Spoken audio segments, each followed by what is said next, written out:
If you're a blogger or content creator and you feel like you're working way too hard for the results you're getting, we need you to hear this. The Smart Influencer Summit is happening this April, and this is not another fluffy conference where you take notes and change nothing. This is a working summit.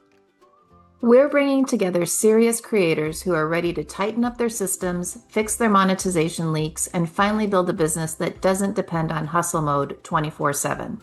It's intimate, it's strategic, and it's built for creators who are past the beginner phase, but not quite at team of 20 and private equity level.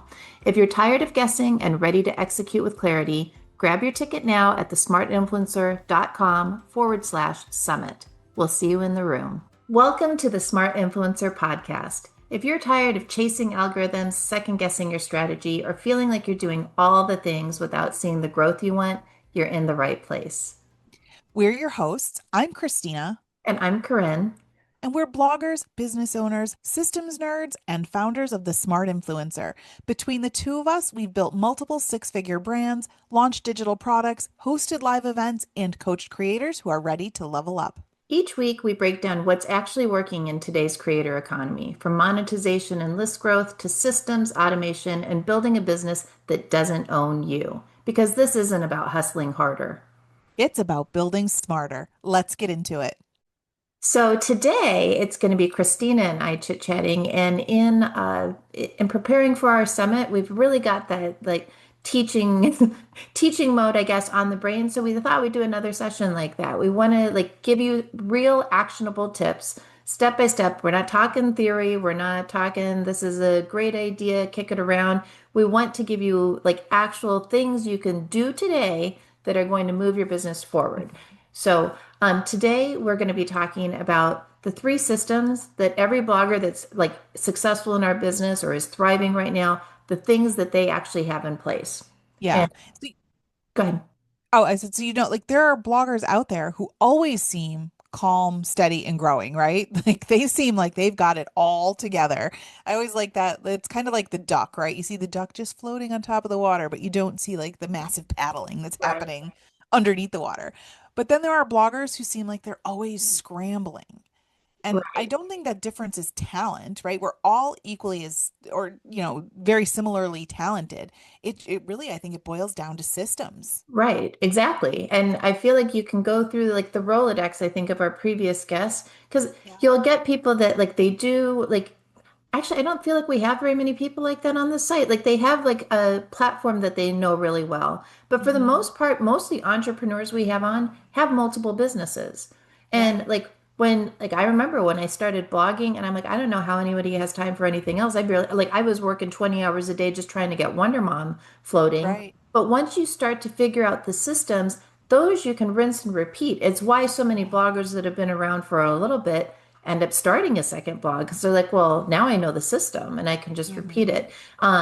But then it's real easy. You and I know this. Like we lose our path, right? It's the bad habits that No. sneak back in. So that's why today, when we're talking about these three systems, you're going to be hearing us talk a lot too about what not to do, what doesn't belong in the system, what looks like a system but isn't a system, because Right. those are the sloppy things that creep their ways back in. So like this is just as much for Christina and I, because a lot of these are just fresh reminders that you need to hear Yeah. over and over again, even if you've been in the business for a bit, because they're I'm a runner, so like I go to running analogies a lot.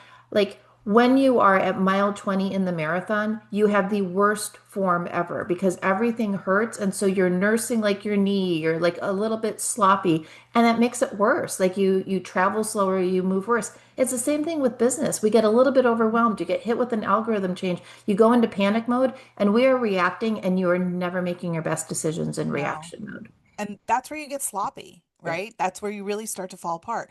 And what you're not going to get in this episode, we'll tell you this right now. We're Yep. not giving you hacks, like quick and easy fix hacks. It's not about trends. There's not a trend here that's going to help you be smarter, work smarter. And it's not about what platform is hot right now, right? Right. This is the invisible infrastructure that is behind sustainable, and that's the keyword, sustainable growth. Right. Like this is the foundation. So Yeah. the three systems, we're not going to keep you in suspense. So the three systems that we're talking about that make up this foundation, you need a traffic system, a Mhm. monetization system, and an execution system. If you lock those three things down, then Yeah. you will have a very sustainable business for years and years to come, no matter what's happening with algorithms and social media, et cetera. Yeah. So if you're thinking, where do I start? You pick one of those three, and that's where you start. So we're going to start with the traffic system, right? How are we getting attention to our site, right? Where does this new attention for our sites come from, Right. right? And again, let's talk about what we're not going to talk about here. So, like, don't ask yourself what was doing well last week. Like, there are times when we're going to tell you to ask yourself that question. When we are setting up our traffic system, this is not the time. We're not thinking about what did well last week or even last month. We don't think about what platform is like shiny or fun or easy right now. That's not what we're looking at. What we want to know is what is our primary acquisition channel?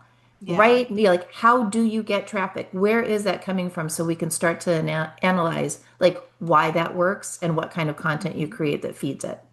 Right, because we have to build more of that and we have to focus on that, right? We have to find that one main platform, that one main content structure, that one repeatable rhythm that we can do over and over and over again, because that's where you work smarter, not harder, Right. So right? I'm going to We're keep chiming in with the things we don't do.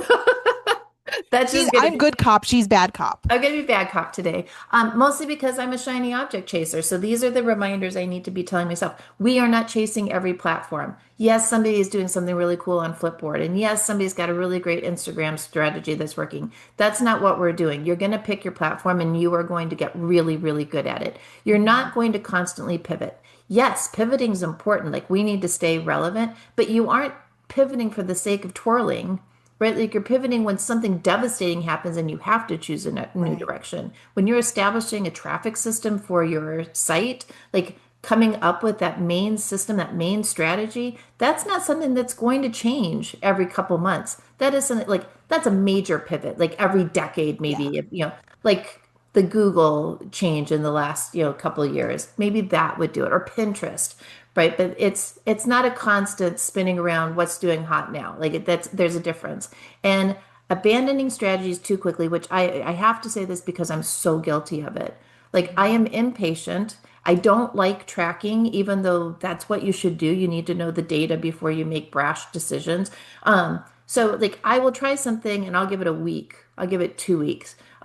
So now I've like my fix for that has been handing it off to my team and being like, we're giving this 90 days because then I don't look at it till the numbers are solid. But you can't test something for a week. Like it's just not long enough. Even 30 days is sometimes not long enough for a strategy because a lot of times you're giving up on the strategy that might have saved you or might have been really productive right before it got its legs under it.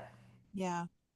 And I think what's important to know here is we're telling you, like, don't pivot, don't chase platforms when you're working on building this strategy, right? We're going to get this strategy built. We're going to figure out how we're going to do it. We're going to get it working, and then we can move on. It's not like we have to stay in this zone forever, but we want to build a solid system that works. Right. And when we're talking about traffic systems, I think what's important to note here is these are really intentional and you shouldn't be tying emotions to them, right? And I think a lot of times, and this is what I tend to do, I tend to be emotional about things and chase what either is making me feel happy or making me feel productive, and not necessarily always what is truly pulling the lever for my business, right? Right. So if it's Pinterest, let's say, and I'm not sure that it is Pinterest right now, but you would have a structured pinning cadence. If it's Google, you have an SEO cluster strategy. If it's email, if that's your thing, that is one of my core traffic systems right now. It's regular, it's value first sends. It's really thinking about that system and what is causing it to drive traffic and then doing more of that. The system then becomes repeatable. Right. Right. And it's no, So for like Pinterest, when Pinterest was working well for us, and it did for many years, right? Like we're in a little bit of a weird thing right now, but it did. Like Christina, like we had templates for the pins. We knew what did well. We knew how often we needed to be in looking to see if the pin templates needed a refresh. Mhm. Like we'd stay on top of this is why it's easier to do if you're only tracking one, right? Because Right. things will change. So we're not pivoting to a whole new system, but the platforms do change. And yes, the image style that's doing well now is just by nature of the beast, right? Because people are like, oh, that image style is doing well, then everybody starts doing that image style, and then all of a sudden yours doesn't stand out. Like you have to be present on the platform doing it, and that's really hard to do if you're doing multiple platforms.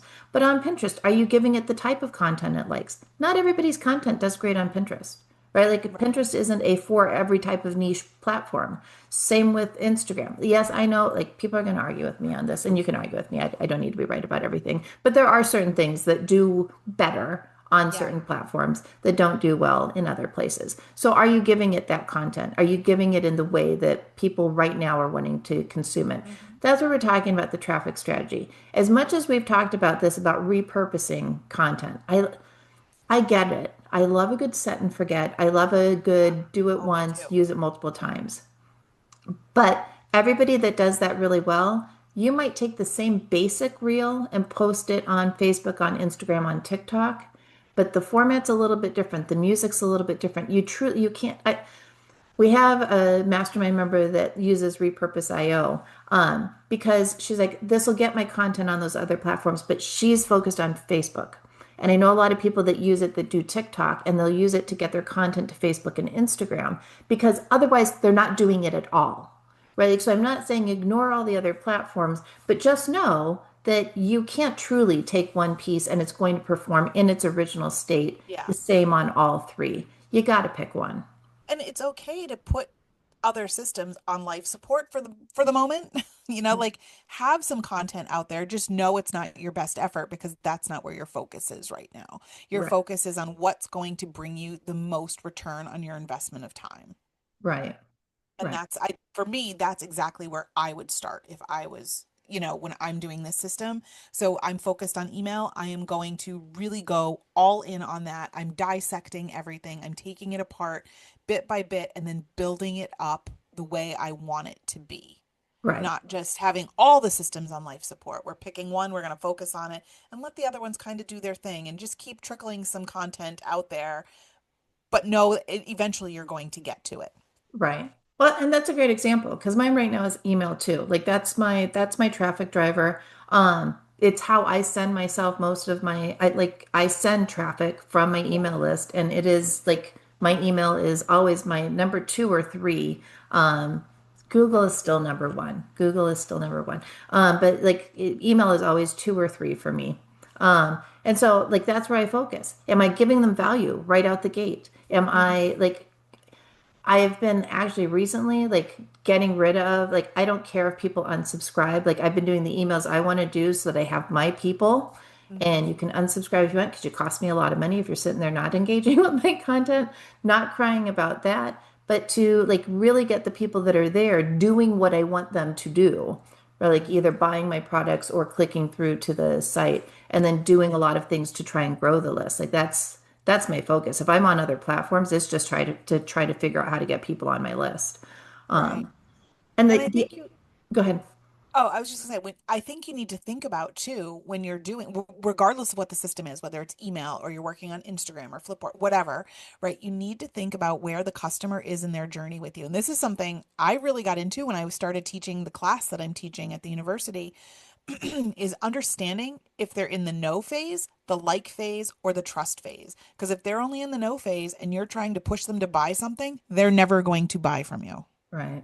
right? They have to be in that trust phase before they're getting into that buy phase. So I think you just need to think about that, like where your traffic is in that phase and how it's best to approach that, right? Well, and I'm And what glad work. you said that because that is like evidence of why you need to focus on one platform. Yeah. Because if you are working all the platforms, everybody's in the no phase. You're just trying to get your name known because you Yeah. don't have time to build that relationship. But Yeah. if you're showing up on Instagram every single day, like people will get to know you there and like you and trust you. Like you can build all of that there. Hmm. We do it in email, right? Like we're not. We're Yeah. not big, social media people. But it doesn't have to be email. We happen to like email, but it can be Yeah. whatever. It can be Instagram, right? It can be Flipboard. It can be whatever. It can But be just know Google. it Yeah, could be, yeah, it could be Google. But just know that people, your readers, don't skip steps, right? They don't right. start at trust. They Right. always start at no, and then they move to like, and then they move to trust. And you're what you're doing to them in those different phases matters.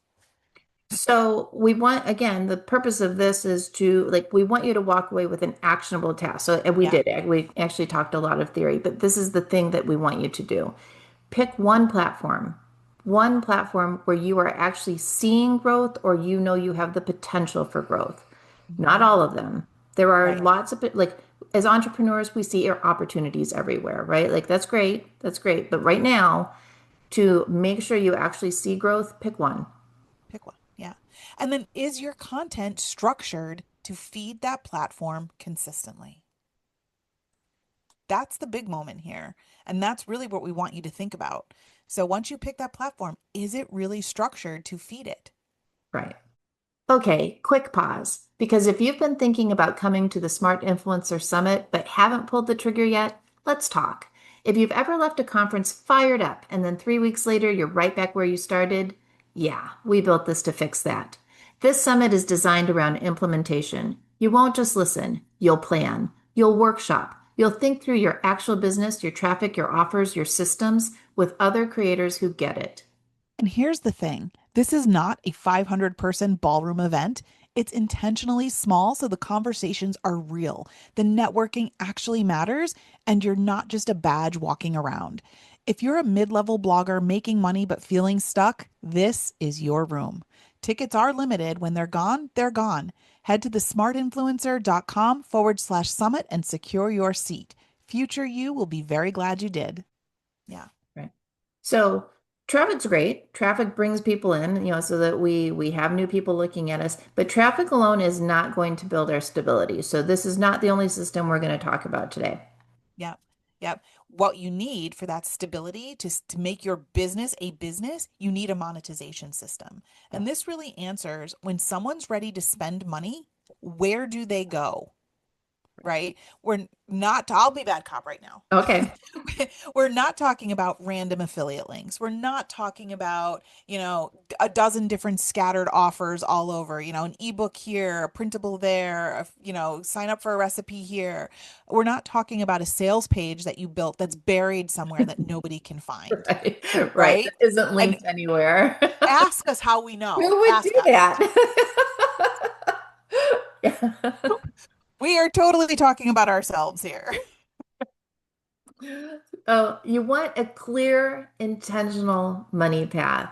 I will say this is one of the things that Yeah. I think this is what saved me in 2025 when traffic was kind of in a free fall for me, to be honest. But money, like I actually made like decent money last year because I got super clear on what am I offering Yeah. and how do I get everything to do that. Because all of a sudden it gets really easy to focus. It gets really easy to finish your to-do list when you're only doing one thing or only Mhm. feeding one beast. So, like this, if you can pick one, and for like, I'm going to use food bloggers as an example because I think food bloggers, this is a pivot moment for many of you, I think. Because Mhm. for food bloggers a long time, they did pick one. It was ad revenue. They picked ad revenue, they created great content, they optimized their content for search and for Pinterest. Like you could like they was performing well there. And then you didn't have to worry. And those were the golden years of food blogging. Yeah. And 2025 was an awakening. Yep. 2025 did some cruel things, particularly to the food niche. So this is where it's not a constant pivot, it's a real pivot this time. Like you do need to pivot because Google's feeding, sending up the recipe in the AI overview a lot. It's changed so that it's only rewarding like really big bloggers, or you've got to go after really tiny terms in order to be seen. And Mhm. Pinterest is like, it's the ad game now. Like for the most part, that would be my call on it, that it wants you to advertise in order. And it's AI slop, right? Like frankly, I'm still trying to Yeah. figure out Pinterest if you're listening, and I hope that you are, like, please figure that out. As a user, I don't use your platform anymore. Yeah. or someone who's listening that's smarter than we are, build the old Yes. Pinterest. Yes, please. Yeah, build a new Pinterest. I'm fine with that too. I'll jump ship. Yeah. But anyways, the food bloggers, I think this might be a time where hopefully those are, you're still thriving in ad revenue. But I'm in a lot of mastermind groups with a lot of food bloggers, and I know this is a worrisome point. So now we look at monetization systems. What can you offer? What can you do that's going to stabilize your income? But can I Me? pause you for a moment there before we move on? Because I think you said something that was really pivotal there. And that was we were in the golden era of blogging. And that's kind of how I like to look at this change, right? I've tried to reframe my thinking in that, pre 2025, that was the boon. And we were lucky to be part of it. But now we're back to where we have to put our worky work shoes Right. back on and go back to work and find a new way. And so it's not that I don't like to look at it like the sky is falling. I like to look at it as okay, we're back to where we were before the golden age, It's and easier. now yeah, and now we've got to just find our new golden age.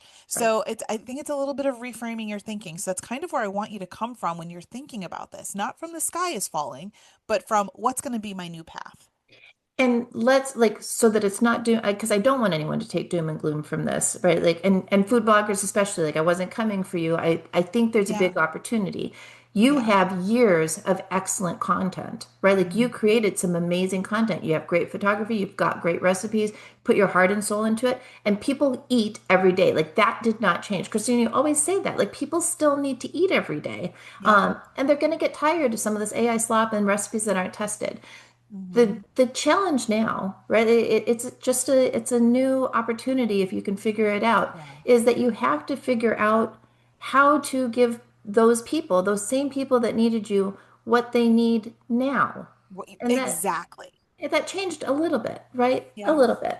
So every thriving blogger is going to have like one of these things. You're going to have a primary product. You're going to have a membership. You're going to have a performing affiliate program. Like you've got something, like one thing. Just choose one. Like this Yeah. is what Not makes it all three.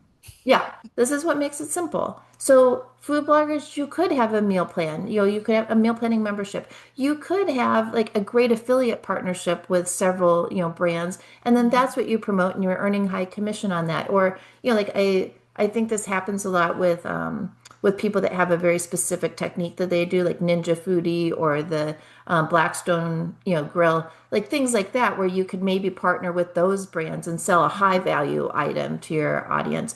But there are lots of things you can do. And anyone, like I'm not just now I'll move it away from food bloggers, but pick a thing, pick Yeah. one thing that is One going core offer. to raise your revenue. Yeah. So think about that. Like if you're looking at a money path, right? In my mind, I'm visualizing like the yellow brick road, but it's lined with dollar bills instead of Mm, yellow bricks. That's what I'm picturing. Like, what is that offer? Like, what are we going towards with that money paved path, right? right. What are we trying to guide our users toward? And usually it's one simple thing. And that traffic that we talked about previously is now you need to connect it to that monetization offer, right? And this is huge. So if you get traffic from a recipe post, you need to find what the relevant upgrade is for those recipe posts. If you have organizational posts, right, there may be a related system connected to that that you can monetize. If you have email subscribers, right, what is their clear next step? And I think the most important thing is here to understand that your traffic system and your monetization system, they need to talk together. And if you're not watching this on YouTube, I'm doing hand motions. Right. The Italian in me is now out. And these two systems need to talk to each other because they're going to help guide each other.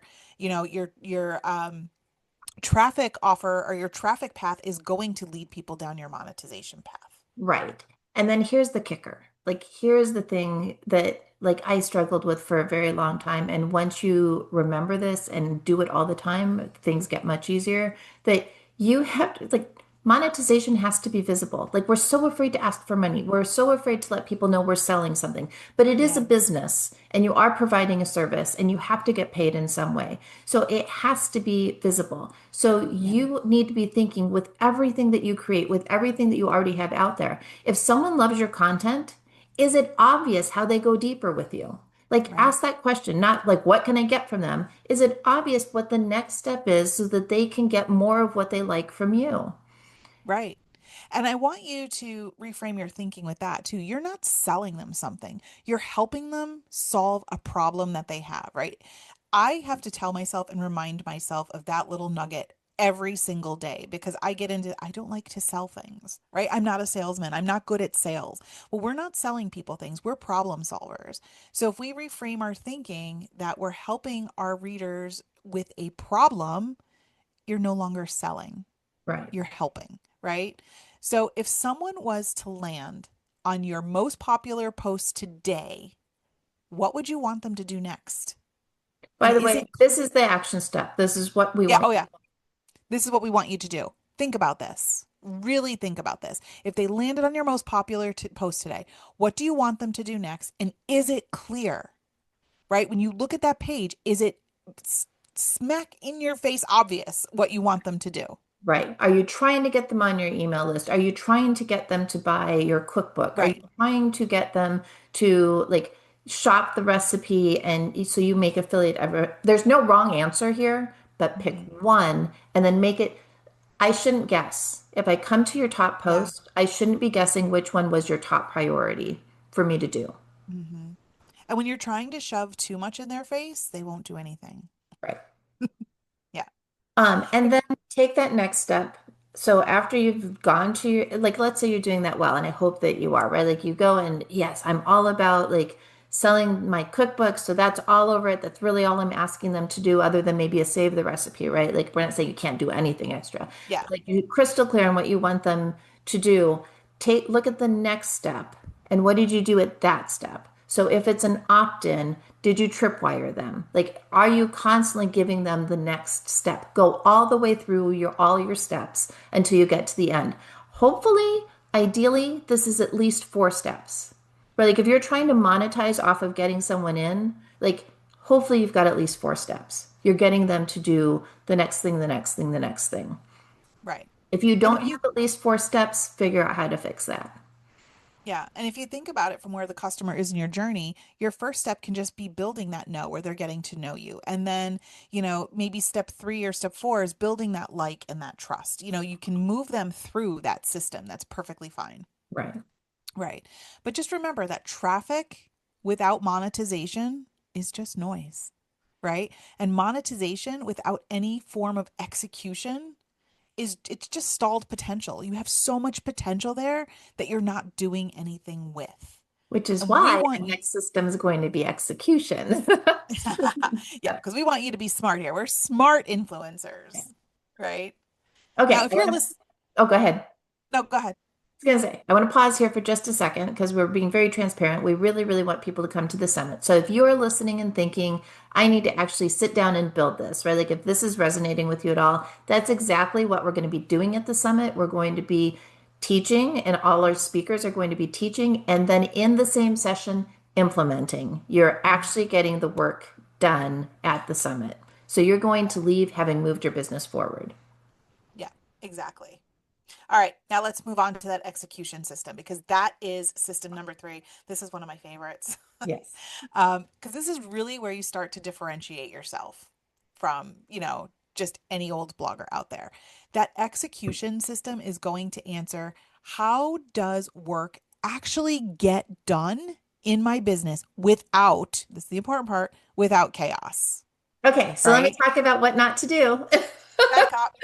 Had, like it's pulling from my own list of mistakes that I've made. This is not a giant task list. Like Christine, you and I are both guilty of this. Our idealized brain dump task list where we're like, if I got all of this done, I'd be running a multi-million dollar like operation, right? Like it's really easy to list all the things you could do. So that's not what we're doing here. It's not this content idea bank, right? Like we're not planning all the things we might eventually write in the span of our lives. That's not what an execution system looks like. And as much as I love color coding, like this is not spending hours color coding your planner, and like planning is fun. We will spend the time planning. That's not what makes us money. It's the doing.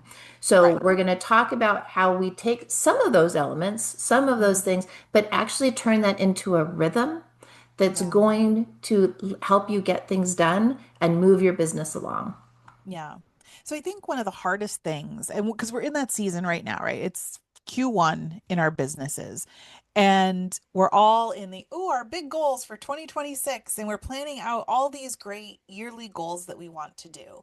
But let's face it, I think the real action happens in the smaller weekly goals that we're doing, right? We operate in a weekly fashion. We don't look at that big year all the time and decide how we're going to move towards it. It happens in smaller chunks.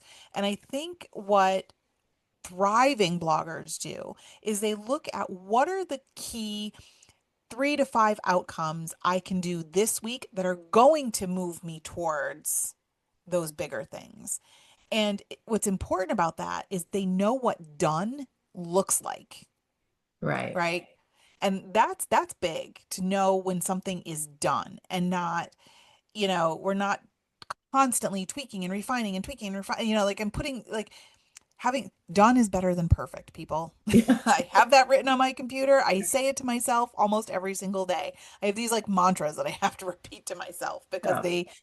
I have a hard time struggling with them.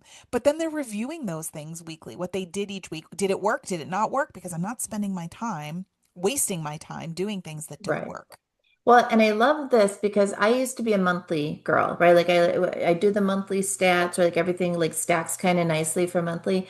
And then I was listening to this webinar by Eddie Wilson and he was talking about he owns a coffee company and in every market where he has his coffee shop near a Starbucks, they are beating Starbucks. And Mm, he says that's because Starbucks does monthly meetings and they do weekly meetings. And he's like, Starbucks can only make 12 good decisions a year. I can make 52. So I like that. you want to look at your key numbers weekly. So like I started doing this, like I can tell you at any given moment whether the numbers that matter to me, right? Like my KPIs, I'm tracking about seven of them. I know we say 3 to 5, but I'm tracking seven. The twins couldn't agree. And but I know every week, like I know whether my members are, up or down, like whether actually they've been consistently up. It's whether like how much I've grown is up or down. I know whether revenue is up or down. I know whether product sales are up or down, like the key things that matter to me. Interestingly, I'm not tracking traffic. That's not one of my metrics right now. But if you look at it weekly, you can detect problems and you can detect opportunities much faster. Yeah, that's for sure, right? You can definitely see trends starting and then capitalize on them when you're Oh, monitoring them. and I forgot to talk about our don'ts. Yeah. Because this was, and a lot of this, a lot of our don'ts, you're gonna hear like they sound familiar when you're in reactive mode, right? Yeah. And these keys of execution, like this is where I think it shines the most, where you're waking up and deciding daily what you're working on. Right? Hmm. Like if you were actually working towards building a sustainable business and big goals, that's already been decided to some extent. You're just Yeah. staying focused and making sure that things are happening. So you're not deciding on a daily basis. Or like, and this was a big one for me, like working off anxiety, like what's causing me the most stress right now? Like we talked about this with our business, right? Like Right. what fires do we need to put out? Yeah. Terrible way to run your business if you're actually building it for growth. Yep. Or letting it like, and this is another piece of that, right? Like letting email dictate your day, Oh, this is me 110%. I used to let email tell me what I was going to do every day. And I think it was Guy Kawasaki that said, if you have that mentality, right, where you're responding to emails, you are now making someone else's problems more of a priority than your own. right? And that was huge for me. When he said it that way, I'm like, that was a big aha moment for me. And it's like, yeah, I'm letting someone else dictate how my day is going to go because I'm letting my email take over. Well, I'm gonna quote someone else I know that you admire because I only know her because of you, which is weird because I think I should have known her earlier, but Mel Yeah. Robbins, like she Oh, always yeah. says, like one of her big tips is if you want to be more successful, sleep with your phone in a different room Oh, because it yeah. forces you to not look at your phone first thing in the morning. So you're not making like that starts you in reactive mode. Yeah. You don't do that and you wake up and you start making decisions for your day and you do what you need to do, you've already in that first 15 minutes taken control of your day. So if you find yourself in reactive mode, my advice would be like I still like my phone is my alarm clock, so I still sleep with there. But I don't, I have a strict rule about not opening email until at least 10 a.m. Mhm. So, Yeah, and don't just put your phone in another room and then get up and go get your phone and open email. That's not what we're saying. true. You have to do both parts. Yeah. Yeah. Because I would look at that and be like, okay, I could put it in the other room, but now I just have to get up and go look at my email. Well, and what I haven't mastered yet is messages. I do still Yeah. like as soon as I've started my workday, I do check messages because I'm always afraid I've missed something important. But again, like you said, like it's somebody else's problem that I like part of it is But that too. Like and I we're all nurturers and want to be helping other people solve their problems. but I think what you need to do there then is just set up filters for yourself. Yeah. And when because it's okay to check messages because you need to see if something is literally burning down around you. It's okay to check emails, like not obsessively, like I would be doing, like obsessively, but having then setting those filters for yourself. Is this something I need to address right now, or can it wait? And if Right. it can wait, then you move on, right? Right. And just kind of setting that, what are those boundaries for yourself and putting those Right. in place. But Like setting controls for when you're going to do that type of work. yeah. And So, by setting up an execution system, you're really protecting your focus, right? This system is going to help you limit your priorities, right? You know what they are. The thing that I learned from Corinne is reducing that context switching. Like so mm, much time is lost in the transitions, yeah. right? It might only seem like 5 minutes here, 2 minutes there, 30 seconds here, but when you add all that up, you lose so much time by switching. And And you're, every time that we have, I feel like gone off track or when we get overwhelmed, and yeah, we've talked about this every time that like I do it in my business or when we're doing it for Smart Influencer and we're like, we've got too much on our plate, we're not getting it all done. And we sit down, we do the big brain dump and we triage because the problem is we all of a sudden let everything become important. yeah, Like there really should never be more than 3 to 5 priorities. Like yep, if you're running a smart business. yep, But it's yep. really easy to get in the day to day that this all of a sudden this seem more important. So Right. like having, and again, I think this is really helpful weekly. Reevaluate that. Like what are my 3 to 5 priorities and really stay focused on those things. Yeah, because you're really creating that forward momentum, and now everything's not feeling urgent. Right. You know what you're focusing on, So it right? can compound. Yeah, they're building on each other. Yep. Yeah. Okay, so your assignment listeners, because obviously we couldn't do a true working session, but we want you to look at like think about what are your top 3 outcomes for this week. You should be able to answer that in 10 seconds. If you Hmm. can't, that's not a motivation problem, that's a systems problem. And then Yep. you know you need to figure this out. Yep. Remember, we want you to work smarter, not harder. And by putting these systems in place, you are really starting to develop that for yourself. So I want you to think about it, right? When you think about all three of these systems, traffic is bringing people in. Monetization is giving them that next step, and the execution system is making sure it actually happens. Yep. So they all work together. And if even one of these systems is weak, your growth is going to feel so much harder than it needs to. If it's even occurring. Yeah, Yeah. you might be listening to this and going, "Ugh, I have so much work to do." And don't feel alone, because I'm going to guarantee you there are a bunch of people out there who are thinking the same thing. I even think like that because I allow myself to get out of control.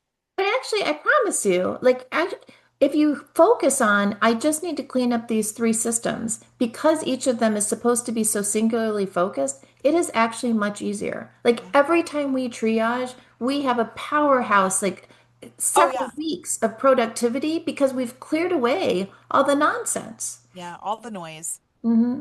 Yeah. It really makes you feel stronger, you feel more empowered, and you really do feel like it moves your business forward because now you know what to do. It's crystal clear. So to review, one, traffic source. Like, what are you going to focus on? Where do you see growth coming from in the next several months? Focus Mhm. there. One way to monetize. Like, are you going heavy on affiliates right now? Are you developing a product? Do you have a membership?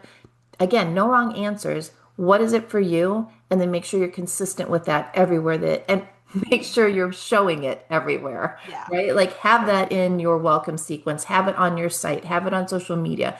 Everywhere that you have anything, you should be drilling down that one monetization thing that you're focused on. And then executing is boiling it down to 3 to 5 things. Like, Yeah. so if if you feel like you're not having the growth you want, it really isn't it isn't that complex. It really does boil down to these three. You just sometimes, and again, we did this episode almost as much for us as anyone else. We need the reminders. Yeah, Yep. because we are overwhelmed with our personal stuff and the summit coming up. Like we needed this Yeah. episode a lot. So hopefully this is helping some of you as well. And if this hit like a little close to home, if you're like, yeah, that's exactly what I need, that's exactly why we created the Smart Influencer Summit, right? We put together 2 action-packed days. We put together some really honed in and focused sessions, and then we built implementation into everything. So if you, that sounds like something you need to help take your business to that next level, you can find out more by going to the smartinfluencer.com/summit, and you can find out all the details there because we would love to have you in the room. Absolutely. Thanks for joining us today. Yeah, thanks. Before we wrap up, one more reminder. If this episode resonated with you, the Smart Influencer Summit is where this work goes deeper. Real strategy, real conversations, real implementation.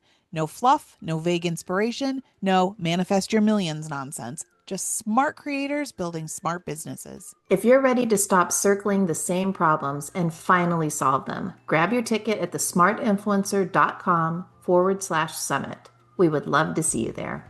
If today's episode gave you clarity, direction, or even just one solid aha moment, that's your cue to take action. Make sure you're subscribed so you don't miss what's coming next. And if you found this helpful, please share it with a creator friend who needs to hear it. Smart creators build in communities.